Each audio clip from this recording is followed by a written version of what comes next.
Assalamualaikum warahmatullahi wabarakatuh. Halo anak-anak, ketemu lagi masih di pembahasan kita tentang sistem reproduksi pada manusia.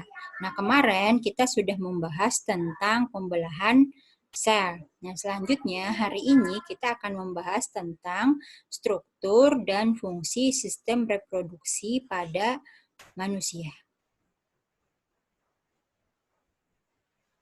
Ini ya, struktur dan fungsi sistem reproduksi pada manusia. Nah, ini adalah struktur sistem reproduksi pada laki-laki, dan ini adalah struktur organ reproduksi pada perempuan. Nah, sekarang kita pelajari dulu organ reproduksi laki-laki. Nah, ini adalah organ reproduksi pada laki-laki. Silahkan kalian perhatikan. Di sini ada yang disebut dengan penis. Nah, ini adalah penis. Nah, kemudian ini adalah gland penis. Yang di depannya adalah prepus. Kemudian ini adalah uretra ya, saluran kencing. Nah, kemudian ini skrotum. Yang ini adalah testis dan seterusnya. Silahkan kalian lihat dan kalian perhatikan tentang organ reproduksi pada laki-laki ini. Nah, kemudian yang kedua, ini adalah organ reproduksi pada perempuan ya. Nah, ini ya berbentuknya seperti kepala banteng ini ya. Nah, yang ini disebut dengan oviduk, ini ovarium di sini.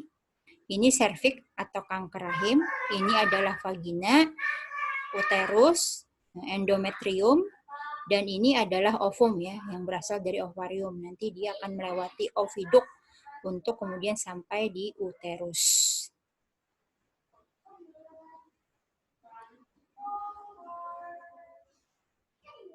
Nah, kemudian apa saja sih proses yang berlangsung di dalam organ reproduksi laki-laki dan juga perempuan? Yang pertama ada spermatogenesis. Nah, pada organ reproduksi pria itu berlangsung proses spermatogenesis, yaitu proses pembentukan sel kelamin jantan atau sperma, di mana kemudian terjadi pembelahan sel secara meiosis. Nah, meiosis 1 dan juga meiosis 2 yang nanti akan menghasilkan spermatozoa. Nah, kemudian pada organ reproduksi perempuan itu akan terjadi oogenesis, yaitu proses pembentukan sel telur atau ovum. Nah, ini sama ya, pembelahan yang terjadi juga adalah pembelahan meiosis. Nah, mungkin kalian bisa mengingat-ingat pembelajaran kita di pertemuan pertama yang kemarin tentang pembelahan mitosis dan juga pembelahan meiosis. Nah, proses yang berlangsung di dalam organ reproduksi laki-laki dan perempuan, itu yang pertama pada perempuan ada yang disebut dengan menstruasi.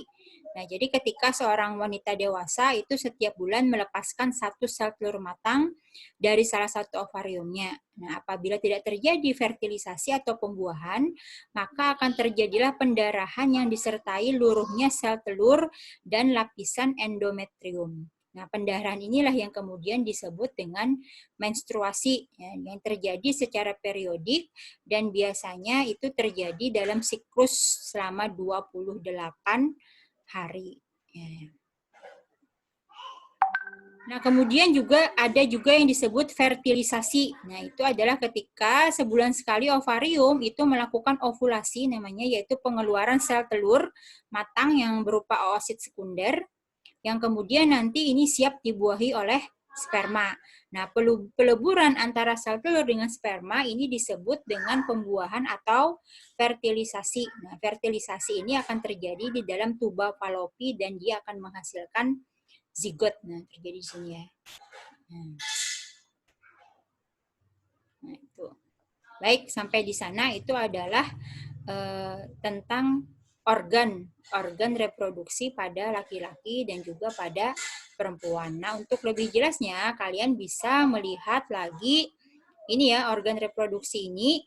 Nah, kemudian nanti agar lebih paham dan lebih jelas itu kalian bisa sambil melihat buku siswa yang sudah ada di tangan kalian masing-masing untuk lebih mengingat fungsi dan juga struktur daripada organ reproduksi ini, baik laki-laki maupun perempuan.